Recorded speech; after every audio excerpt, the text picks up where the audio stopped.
सियापति रामचंद्र की जय। श्री गणेशाय नमः। माता शारदे के चरण कमलों में सादर वंदन। अब हम रामचरितमानस में आगे बढ़ते हैं। आप लोग धीरे धीरे जुड़ते जा रहे हैं, इसकी मुझे बहुत ज्यादा प्रसन्नता है।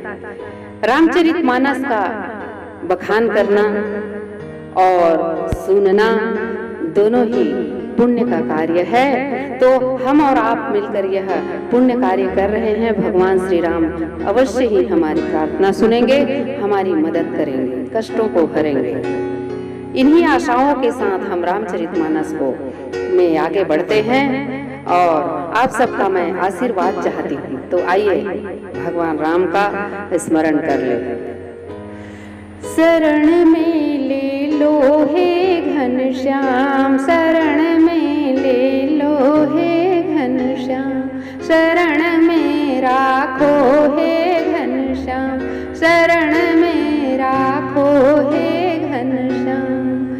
जपती रहती नाम तुम्हारी, जपती रहती नाम तुम्हारी, मधु भी आठो याम, शरण में ले लो हे घनश्याम, शरण में राखो हे घनश्याम, शरण में राखो हे घनश्याम। सियापति रामचंद्र की जय, उमापति महादेव की जय, पवन सुत हनुमान की जय। आइए रामचरितमानस का गान करते हैं, आगे बढ़ते हैं। आकर 4,84,000 जाति जीव नभ जल थल बासी, सिय राम मैं सब जग जानी, करो प्रणाम जोरी जुग पानी। जानी कृपा करी किंकर मोहू, सब मिली करहु छाड़ी छल छोहू। निज बुद्धि बल भरोस मोहि नाही, ताते विनय करऊं सब पाही। करन चहु रघुपति गुण गाहा, लघुमति मोरी चरित अवगाहा। सूझ न एक अंग उपाऊ, मम मति रंक मनोरथ राऊ। मति अति नीच ऊंच रुचि आछि, चहई अमिय जग जुरै न छाछि। छमिहि सज्जन मोरि ढिठाई, सुनिहि बाल वचन सुखला मन लाई। जो बालक कहतो तरि बाता, सुनहि मुदित मन पितु अरु माता।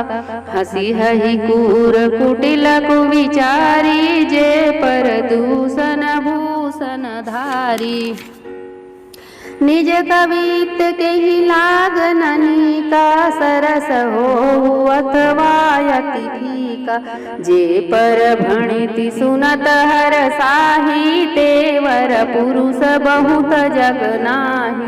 जग बहु नर सर सरि सम भाई, जे निज बाढ़ बढ़हि जल पाई। सज्जन सुकृत सिंधु सम कोई, देखि पूर विधु बाढ़हि जोई।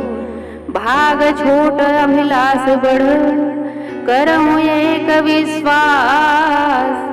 पे है सुख सुनि सुजन जन, खल करी है उपहास। सियापति रामचंद्र की जय हो, उमापति महादेव की जय हो, पवन सुत हनुमान की जय हो। गोस्वामी जी ने इन सभी पंक्तियों में बाकी अन्य जीव जंतुओं की भी वंदना कर रहे हैं। मानसकार कहते हैं कि इस प्रकार संसार में जो 4 प्रकार के जीव हैं, कुल 84 लाख जीव जल थल और आकाश में रहते हैं, उनको 4 भागों में विभाजित किया गया है। वो है जरायुज, अंडज, स्वेदज, उद्भिज।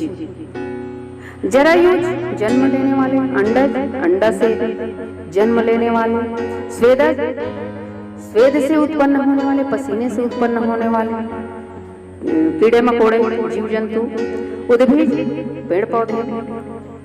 ये सभी की मैं वंदना करता हूँ, प्रार्थना करता हूँ इन 84 लाख जीवों का, वे मुझ पर कृपा करें, क्योंकि समस्त संसार सीताराममय है।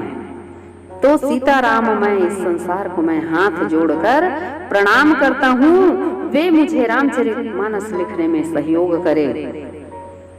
मुझको सब लोग अपना दास समझे, मैं बहुत छोटा प्राणी हूँ कहते हैं, मुझे सब लोग दास समझे और एक साथ मिलकर मुझ पर सबके सब कृपा करे। सबकी हाथ जोड़ रहा हूँ, सबसे मैं सबकी विनय कर रहा हूँ, सबसे प्रार्थना कर रहा हूँ, आप सभी लोग मिलकर मुझे कृपा प्रदान करें मुझ पर, क्योंकि मुझे अपनी बुद्धि छोटी लगती है कहते हैं तुलसीदास जी, और मुझे इस बुद्धि का कोई भी भरोसा नहीं लगता, क्योंकि बहुत छोटी बुद्धि वाला प्राणी हूँ कहते हैं। तो सब लोगों से मैं सहयोग चाहता हूँ कह रहे हैं। मानसकार कहते हैं कि मैं रामचंद्र जी की गुण गाथा लिखना चाह रहा हूँ, रामचरितमानस की रचना कर रहा हूँ, परंतु छोटी बुद्धि होने के कारण और प्रभु श्री रामचंद्र जी की अपार कथा, उनका चरित्र अथाह है, उस अथाह चरित्र का गुणगान मैं कैसे करूं अपनी मति से, जो कि अत्यंत मुझे छोटी लग रही है।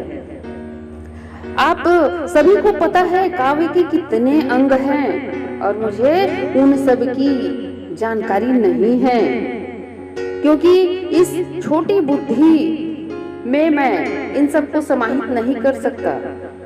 बुद्धि तो छोटी है, परंतु मनोरथ राजा के समान है, मतलब राजा और रंक कहते हैं ना, इस प्रकार से वे अपनी बुद्धि को रंक और मनोरथ को राजा कह रहे हैं। तो मानसकार की इच्छा है अमृत की, वे कहते हैं कि मुझे तो अमृत चाहिए, लेकिन इस संसार में छाछ भी नहीं मिलता कहते हैं, मठा भी नहीं मिलता है कहते हैं। इस कारण से सज्जन पुरुष मेरी धृष्टता को क्षमा करे, क्योंकि मैं जहाँ छाछ नहीं मिलता वहाँ अमृत की कामना कर रहा हूँ और अमृत मांग रहा हूँ। इसलिए बालक समझे मुझे, बालक कुछ भी मांगने की जिद कर देता है ना, मैं बस वैसे ही मानस लिखने की जिद कर रहा हूँ। यही सोचकर मुझे आप सब क्षमा करें और मुझ पर कृपा करें। जैसे बालक तोतली भाषा में बोलना प्रारंभ करता है, शुरुआत करता है, तो माता पिता बड़े मन से सुनते हैं, उत्साह से सुनते हैं, बड़े प्रेम से सुनते हैं और बुलवाते हैं, उनको अच्छा लगता है। वैसा ही आप मुझे बालक समझे और मेरी रचना को उसी प्रकार से बालक की तोतली भाषा के समान मुझे मेरी इस रचना को आप प्रेम प्रदान करें, स्नेह दे और श्रवण करे कहते हैं, क्योंकि ये जो है रचना है मेरी अभिलाषा है, मेरी इच्छा है, और मैं अपनी इच्छा से भगवान का नाम इसमें पन्ने पन्ने में भर रहा हूँ और मुझे यह अत्यंत प्रिय है। परंतु तुलसीदास जी ये भी कहते हैं कि आप सबसे विनती तो कर रहा हूँ, मैं सबसे 84 लाख जीवों से विनती कर रहा हूँ, लेकिन मुझे पता है कि दूसरों में दोष खोजने वाले लोग जो हैं असंत, जिनकी महिमा का उन्होंने बहुत गायन भी किया है, आप सब सुने हैं, तो ये जो पराये लोगों में दोष खोजने वाले जो लोग हैं वो इसे पसंद नहीं करेंगे कहते हैं। वे क्रूर कुटिल कुविचारी हैं, तो वे मेरी रचना को हंसेंगे कहते हैं। ये तो सभी को अपनी रचना प्रिय है, कवि को भी अपनी रचना, अपनी कविता बहुत प्रिय होती है, चाहे वो जैसा भी लगे दूसरों को, उसे तो प्रिय है। एक राजमिस्त्री घर बनाए या कुछ भी बनाए, निर्माण करे, तो उसको वह बहुत प्रिय लगता है, उसे अच्छा लगता है। आप दोष निकालेंगे तो उसे पसंद नहीं आता। एक चित्रकार को अपना चित्र प्रिय होता है। कहने का अर्थ है कि सृजन करने वाले को अपना सृजन, अपनी रचना प्रिय होता है। वैसे ही मुझे भी मेरी ये रचना प्रिय है और बहुत अच्छी लग रही है मुझे, लेकिन क्या है ना कि सब लोग इसे सुनकर प्रसन्न हो, यह जरूरी नहीं है। संसार में ऐसे पुरुष बहुत कम होते हैं जो कि दूसरों की रचना की सराहना करते हैं, और वो भी मन से करते हैं, ऊपरी मुंह दिखावा नहीं। दिखावा करेंगे तो समझ में आ ही जाता है। तो हे भाई, संसार में नदी और तालाब के समान ऐसे बहुत से मनुष्य हैं जो जल को पाकर अपनी बाढ़ से बढ़ जाते हैं। अर्थात अब ऐसे भी लोग हैं जो बहुत छिछले होते हैं। छिछले मतलब जो थोड़ी सी बड़ाई कर दो तो वो फूल जाते हैं मेढक की तरह और अपनी ही प्रशंसा करते नहीं थकते हैं। ऐसे लोग नदी के समान होते हैं, बोलते हैं थोड़े जल खल इतराई, तुलसीदास जी ने अन्यत्र भी कहा है। तो ये ऐसे तालाब के समान होते हैं, जो थोड़ा सा जल मिल जाए तो लबालब भर कर छलकने लगता है। ऐसे ही लोग अपनी ही बड़ाई करके कई लोग छलकने लगते हैं। किसी की थोड़ी सी भी तारीफ कर दो तो ये छिछले लोग अपनी छिछलता दिखा देते हैं। ऐसे बहुत कम लोग हैं पुण्यात्मा और सज्जन जो समुद्र के समान धीर गंभीर होते हैं, गंभीरता से किसी की बात सुनते हैं और पूर्ण चंद्रमा को देखकर बढ़ते हैं। यूं ही थोड़ा सा जल मिल जाने पर नहीं बढ़ते हैं, चंद्रमा को देखकर बढ़ते हैं। अर्थात गुण को देखकर वह तारीफ करते हैं, प्रशंसा करते हैं। मेरा भाग्य तो छोटा है परंतु अभिलाषा बड़ी, आप सभी जान चुके हैं। लेकिन एक विश्वास है कि सज्जन पुरुष मेरी इस रचना को सुनेंगे तो सराहना अवश्य करेंगे, लेकिन दुष्ट हंसी करेंगे, मैं यह भी जानता हूं। कहते हैं कितनी विनती तुलसीदास जी के भाषा में, भाव में विनम्रता कैसी भरी हुई है। अन्यत्र और कहीं हमें देखने को ऐसा नहीं मिलता है। आप सभी जानते हैं कि गोस्वामी जी संस्कृत के प्रकांड विद्वान थे। प्रकांड, दूर दूर में उनकी ख्याति थी। फिर भी उन्होंने रामचरितमानस लिखने के लिए भाषा, जनमानस की भाषा उस समय अवधि थी, उसको चुना। क्यों? क्योंकि इससे लोग पढ़ेंगे, समझेंगे। जनमानस रामायण नहीं पढ़ पाता था पहले। संस्कृत का ज्ञानी पंडित ही रामायण पढ़ता था और श्रवण करवाता था लोगों को। और जहाँ रामायण हो रहा है ऐसा सुनते थे, सब लोग दौड़े दौड़े जाते थे, क्योंकि ये सब सामान्य भाषा में तो उस समय था ही नहीं और अर्थ में भी नहीं उपलब्ध था। आज तो जगह जगह उपलब्ध है हमारे लिए, ये बहुत सरल और बहुत सुविधापूर्ण हो गया है। तो ये तुलसीदास जी सबसे पहले इसकी हिंदी में अनुवाद किए हैं, अवधी भाषा में लिखे हैं, सरल भाषा में लिखे हैं, और जो हमारे लिए उपलब्ध हुआ है, हम सबके लिए उपलब्ध हुआ है। और ये उपलब्धि उस समय की बहुत बड़ी उपलब्धि थी।